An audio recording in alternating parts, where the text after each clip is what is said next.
Greetings! My name is Anodea Judith, and I am so delighted to be sitting here with my old friend, world traveler, teacher, writer, Margot Anand, who is the queen of Tantra, in my opinion, has brought the Tantric teachings back to the West, just came out with a new book, Love, Sex, and Awakening, which is her juicy memoir of her whole life along this path. I just started reading it last night. It's fantastic.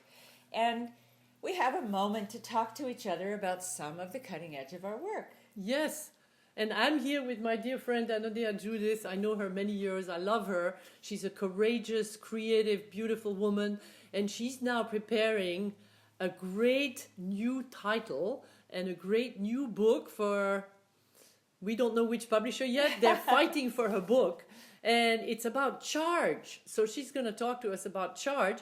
But I recommend her previous book, which is Chakra Yoga, which is the best book on the topic, because chakras are very important, and she's showing us what asanas and what yoga positions we can use to open up our chakras. And this is what I do in my work too. So we're two of a kind in one.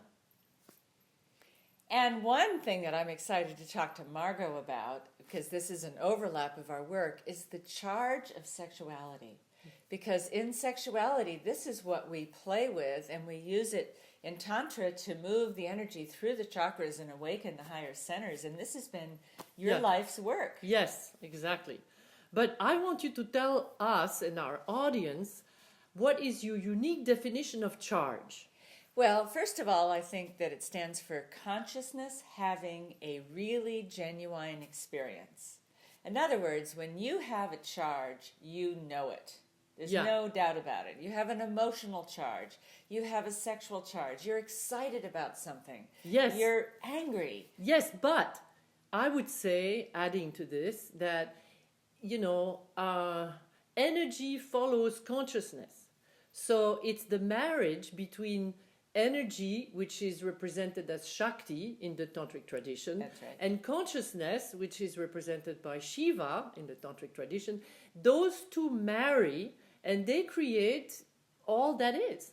That's right. Yeah. And they are constantly in search of each other to integrate and come together in love, in sexuality, in bliss. And trigger that charge. And trigger that charge. And we know Shakti is a prime charge, especially when she takes the form of Kundalini Shakti, that rises up the spine. That Kundalini is an intense charge.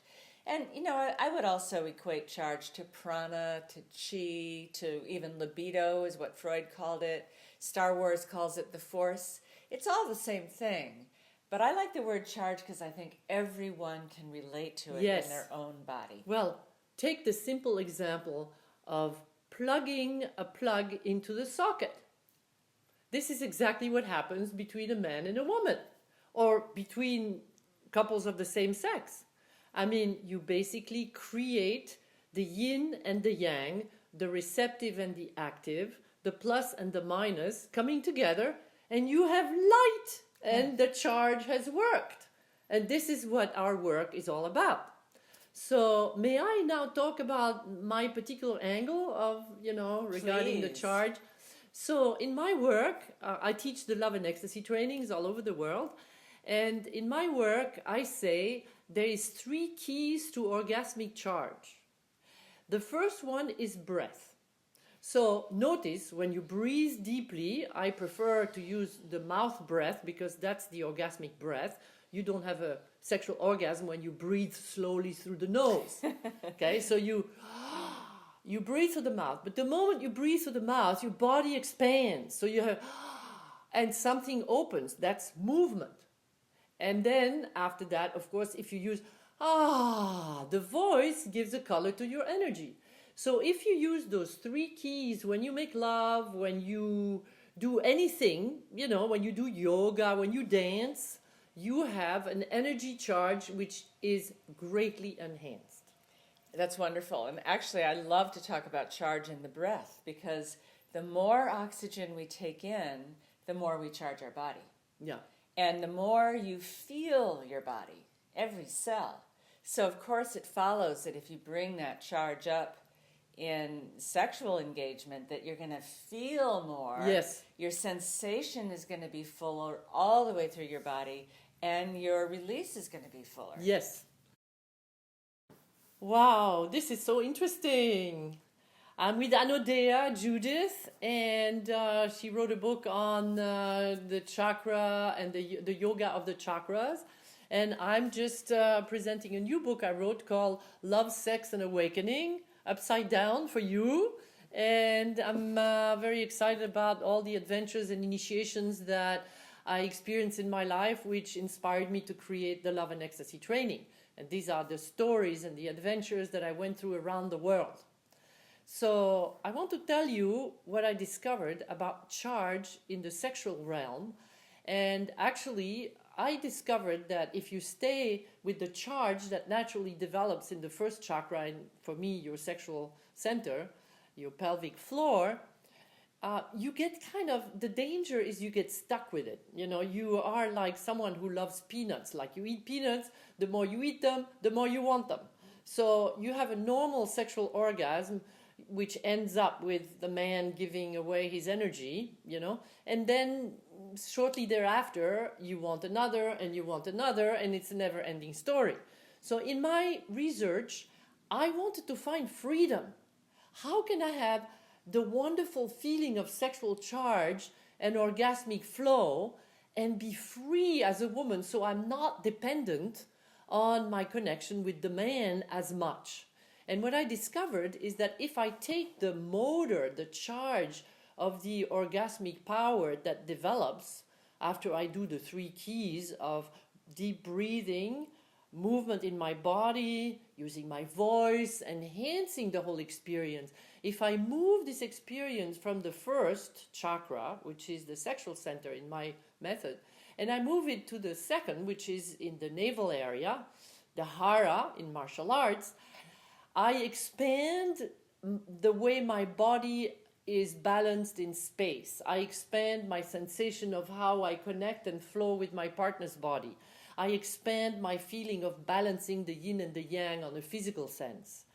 Then if I move the orgasmic energy through breathing and various tantric practices which I developed to the third chakra, the solar plexus, I'm dealing with excitement, with power, with empowering the charge, with allowing the charge to really explode. Not let go of the energy, but use the voice, use the movement, use the sound, use the breath to kind of grow the charge. Then I move it to the heart and I have a heartgasm. I have a moment where I feel like I'm falling off a plane with a parachute and something in my chest opens up and I feel one with my partner in passion with compassion. Yeah. And we melt together and we're one. Then when I move the orgasmic energy to the throat, I express my power through my voice. And the other understands what I'm feeling this way. It's a language of love. You don't need words. Yeah. Then when I move it to the third eye, it's an expansion of the energy beyond the boundaries of the body and its spaciousness. It's like a meditation. And when I move it to my crown chakra, it's being one with all that is. It's a meditation. It's the bliss. So that's what happens in this journey through the chakras when you take the sexual energy in sky dancing tantra. Well, Margot, I love that because what you're doing is you're working the charge up through the chakras, which is exactly what I do in my work. And what I'd love to hear you comment on, because most of my work is how an individual handles their own charge, what chakras it gets trapped in or freed up in, and what they can do about it. But in your work, 2 people are running charge. You're not only running your own charge, but if you're making love with someone, they're running charge too. And you're playing with the charge back and forth between you and that person. Yeah. I mean, that's what makes it juicy, right? Yes. Well, I would say that, first of all of my work in Sky Dancing Tantra is designed for singles and for couples, same sex or heterosexual. It doesn't matter, because it's how you run the charge through the chakras that gets you to this blissful place. And to be honest, You don't need another partner to do that. That's the secret. However, you do it with a partner, it's a win-win situation. It's great feelings. So I don't want to go through too many details, but I'll tell you the crux of it is sharing breath. If you have the charge in your sexual center and your sexual organs feel alive and happy and, percolating, and then you move the energy and you share breath with your partner, so your partner is inhaling your breath and you're exhaling, your breath, and you give it to your partner, which is inhaling it at the same time, and you circulate this charge through the exchange of your breath, that brings you to a feeling of great bliss. That's all I want to say here, because the rest is a bit complicated. Well, you can hardly even talk about what that bliss is because words don't describe it. Yeah. It is an experience. Yeah. And I think that sexuality is one of the things given to us to give us our first sense of transcending the ego. Yes. Because yes. in a moment of orgasm, in a moment of connection, you're not in your ego. Yes. You're not in your thoughts. You're not in dual consciousness. Yes, it's a spiritual experience. It's Yes. the first experience of your divine potential. And we know it's a temporary experience, which is why we go back to do it again and again. But it opens the door to say, this exists. This is what this is like. Yes. And then as you develop relationship and you go deeper with someone, you can sustain that experience on other levels, on Yes. the heart level. You can have a great conversation. Yes, yes. You can make your music together. You can have a common vision. And you can have a spiritual practice together. Yes. That is embodied, not just some abstract thing, but the thing about sexuality is it's a spiritual experience that happens in the flesh of the body. Yes, They're but- not separate. Yeah, and it's important to say that even though Tantra is a science of awakening that includes the sexual experience, contrarily to a lot of other spiritual yogas, it's the yoga of love. So love is there. But it's important to say that, you don't have to go through a complicated technique. You start as you are, you make love in a wild and funny and happy and normal way. And then after you've experienced that for a while and you're satiated, then it's the time to introduce channeling this energy through the chakras, exchanging breath together. So, the sky's the limit.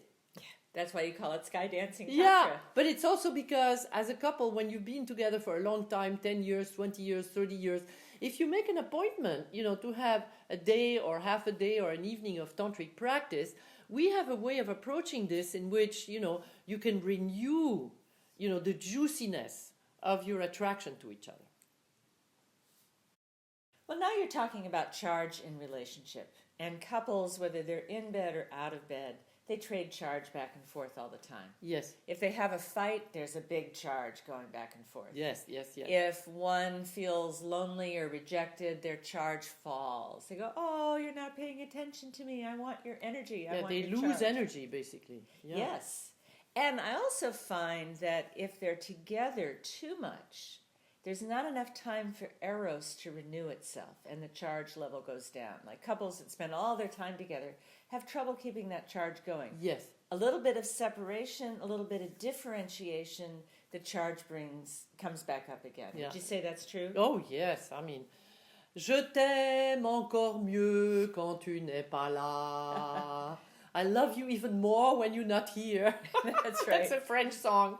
And it is. Separation makes the heart grow fonder. Yes, right? exactly. And so the difference between the people, the charge is trying to meet and neutralize. It's Shiva and Shakti again. Yeah. They're trying to meet, and then when they exchange the charge, it neutralizes over time. But there's a process for that, both in the individual and in the couple. And I call it the charge-discharge cycle. Yes. That we start off, something stimulates us. You see someone across the room and you catch their eye and you go, ooh, I like that person. You feel a little charge. You start to flirt. The charge builds up. You make a date. You go to bed. You start touching each other. You start kissing. The charge is building. And you play with that charge until it reaches a peak. Then it's released in orgasm. one or more, and you slide down the other side where the charge begins to soften again. Yes. And this is where people often snuggle and go to sleep. Yeah, it's a deep relaxation. It is. And there's some people that can't allow the charge to come so fully into their body. So when they go up that curve, they only go up this high, which means their orgasmic release is not going to be very full. Yeah. And then there's some people that don't really release, so they don't come down into the relaxation. Yeah, and they usually have that problematic because there is too much tension in their body, and so when they feel excitement, they also get scared. And they discharge the excitement before the excitement cycle has had a time to climb to its utmost possibility to then keep into the no-mind phase. Because until you arrive at this reflex moment where the letting go happens by itself, you're with your mind and you're occupied and there is blocks and there's difficulties. And so, you tend to have to go through the strong energy, be okay to feel this strong energy, continue through this charge of strong energy, and then come to the place where you let go. And that letting go, whether it's in sexuality or even if you lose your temper or you go to deep tears, that moment of letting go and release at the top of the cycle is a moment where your ego is not in control. Right. And you have to be willing to surrender to something bigger within you that has its own cycle and, in a sense, get out of the way and let that take you. Yes. And that's a very scary place for a lot of people, to be out of control in that moment. Yeah, well, we need to cultivating. We need, that's what we do in meditation. That the door to open to deep meditation is a let go. It's a deep relaxation. And it's a trusting in existence that, you understand that ecstasy means to stand outside your ordinary self and to jump into the unknown. That's what it means if you go to the Latin root. Yeah. And so that's Ecstasis. Yeah, Stasis right. is like What's being static? in one place, static, and Yeah. ecstasis means outside yeah, of that. right. Jumping outside the box. Yes, that's right. So if you're at all interested in spirituality and awakening, well, awakening is not going to take you to be the same that you always were. Awakening is a jump, to another dimension, to your divine awakening, we could say. And I think awakening is what we're here for. Yes. That's what we're here to learn, to do, to follow. Awakening to our divine nature within ourselves and within each other. Yeah, and you're already divine, so, it's not such a big deal. Just get out of the way and let it happen.